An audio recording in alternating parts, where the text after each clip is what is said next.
Hello friends, hit कक्षा में आपका स्वागत है। आज हम आपके लिए फिर मॉडर्न हिस्ट्री के 10 क्वेश्चन लेकर आए हूँ।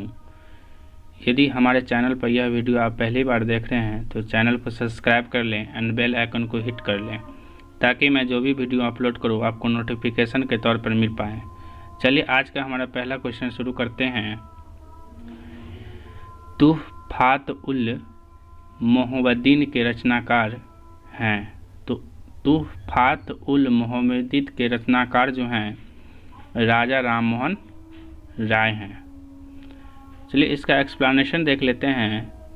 तुहफात उल मोहम्मदीन के रचनाकार राजा राममोहन राय हैं। चलिए नेक्स्ट क्वेश्चन देख लेते हैं। 1856 में निम्नलिखित कानून पारित हुआ। तो कौन कौन से कानून जो है पारित हुए हैं 1856 ईस्वी में? तो इनका सही आंसर क्या हो जाएगा? 1 और 3। तो 1 और 3 में क्या क्या है? फर्स्ट में है धार्मिक अयोग्यता कानून। क्या है? धार्मिक अयोग्यता कानून। और 3 में है हिंदू विधवा पुनर्विवाह कानून। इसका एक्सप्लेनेशन देख लेते हैं। सेकेंड नंबर का धार्मिक असुविधा कानून 1856 ईस्वी में पारित किया गया है। इसमें यह व्यवस्था की गई थी कि धर्म परिवर्तित करने पर भी किसी हिंदू को उसकी पैतृक जायदाद से बेदखल नहीं किया जा सकता है। इससे उच्च वर्गीय हिंदुओं के ईसाई बनने पर उत्पन्न होने वाली कठिनाई दूर हो गई। सती निषेध अधिनियम 1829 ईस्वी के XVII मतलब क्या हो गया? 17 अधिनियम के रूप में पारित किया गया। हिंदू विधवा पुनर्विवाह अधिनियम 1856 ईस्वी में पारित हुआ तथा राज हड़पने का सिद्धांत 1848 ईस्वी में क्या कर दिया गया? व्याख्या किया गया है। चलिए नेक्स्ट क्वेश्चन देख लेते हैं। 3rd नंबर हमारा क्या है? महाराष्ट्र के किस सुधारक को लोक हितवादी कहा जाता है? तो महाराष्ट्र के किस सुधारक को लोक हितवादी कहा जाता है? तो इसका सही आंसर क्या हो जाएगा? गोपाल हरि देशमुख। चलिए इसका एक्सप्लेनेशन देख लेते हैं। महाराष्ट्र के समाज सुधारक गोपाल हरि देशमुख को लोक हितवादी के नाम से जाना जाता है। चलिए नेक्स्ट क्वेश्चन देख लेते हैं। 4th नंबर 19वीं सदी के धर्म एवं समाज सुधार आंदोलन ने जनसंख्या के किस वर्ग को मुख्यतः आकर्षित किया है? तो हमारा आंसर हो जाएगा इस क्वेश्चन का 1, 2 और 3।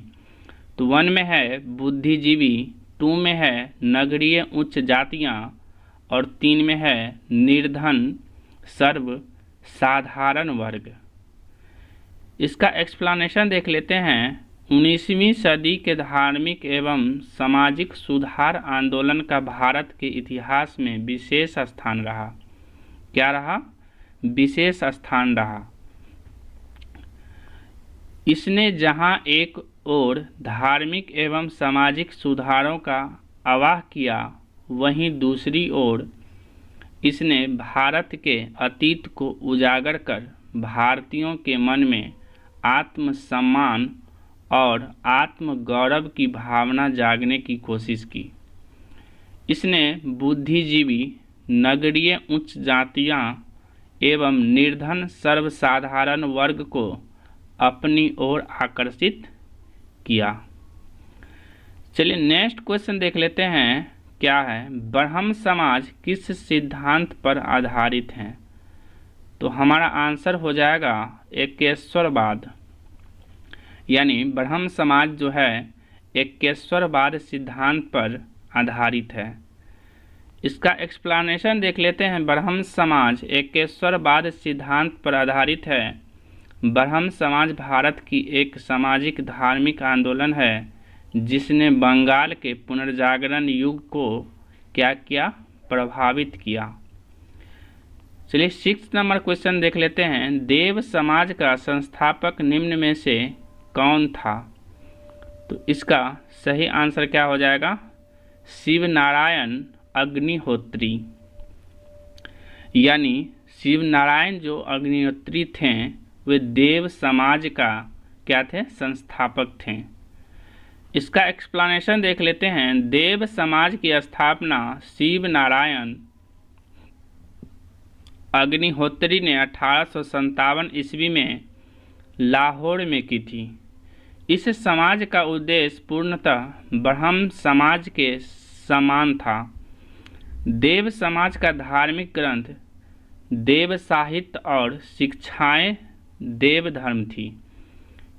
यह एक ईश्वरवादी थे। अग्निहोत्री इससे पहले ब्रह्म समाज के बंगाल में क्या रहे, सदस्य थे। चलिए नेक्स्ट क्वेश्चन देख लेते हैं। राधा स्वामी सत्संग के संस्थापक कौन थे? तो इसका सही आंसर क्या हो जाएगा? शिव दयाल साहब। क्या हो जाएगा? शिव दयाल साहब। इसका एक्सप्लेनेशन देख लेते हैं। राधा स्वामी मत के संस्थापक परम पुरुष पूरन धनी हुजूर स्वामी शिव दयाल सिंह सेठ थे।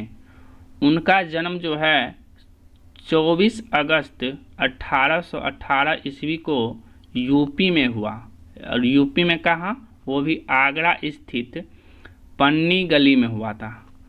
वे बचपन से ही शब्द योग के अभ्यास में लीन रहते थे। वर्षों के अनुभव के आधार पर 15 फरवरी सन 1861 ईस्वी को उन्होंने राधा स्वामी सत्संग की क्या की, शुरुआत की। चलिए नेक्स्ट क्वेश्चन देख लेते हैं। 8 नंबर क्या है? फारसी साप्ताहिक मीरात उल अखबार को प्रकाशित करते थे। तो कौन प्रकाशित करते थे फारसी साप्ताहिक मीरात उल अखबार को? तो राजा राममोहन जो हैं ये क्या करते थे, फारसी साप्ताहिक मीरात उल अखबार को प्रकाशित करते थे।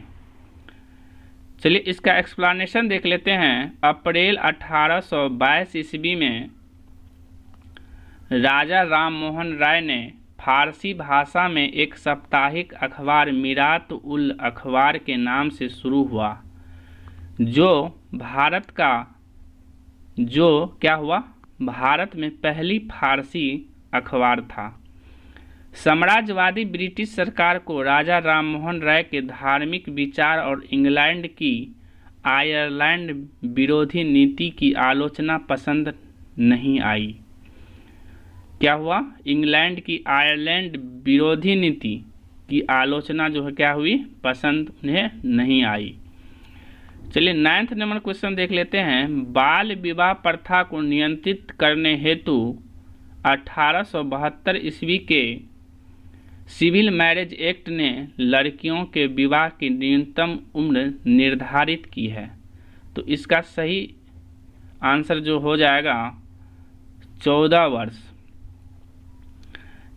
इसका एक्सप्लेनेशन देख लेते हैं। समाज सुधारकों के दबाव में बाल विवाह पर प्रतिबंध लगाने के लिए वर्ष 1872 ईस्वी में नेटिव मैरिज एक्ट पारित किया गया। इस एक्ट में 14 वर्ष से कम आयु की कन्याओं का विवाह क्या था, वर्जित कर दिया गया था। चलिए नेक्स्ट क्वेश्चन देख लेते हैं। नेक्स्ट है हमारा 10th नंबर और लास्ट हमारा यह क्वेश्चन होगा। तो क्वेश्चन है तहजीब उल इखलाक के रचनाकार हैं। तो इसका सही आंसर क्या हो जाएगा? सैयद अहमद खां। इसका एक्सप्लेनेशन देख लेते हैं। सर सैयद अहमद खां इस्लाम से सामाजिक कुरीतियों को दूर करना चाहते थे। इन्होंने अलीगढ़ आंदोलन का नेतृत्व किया। ये दास प्रथा को इस्लाम के विरुद्ध मानते थे। उन्होंने अपने विचारों के प्रचार प्रसार के लिए एक पत्रिका तहजीब उल अखलाक जो है प्रकाशित किए। यह जो है तहजीब उल अखलाक सभ्यता और नैतिकता से रिलेटेड है। Okay friends, thank you. यदि आपको हमारा वीडियो अच्छा लगे तो लाइक करें और जितना से जितना हो सके शेयर कर दें जिन्हें इस चीज़ की ज़रूरत है। फिर मिलते हैं नेक्स्ट वीडियो में। Thank you.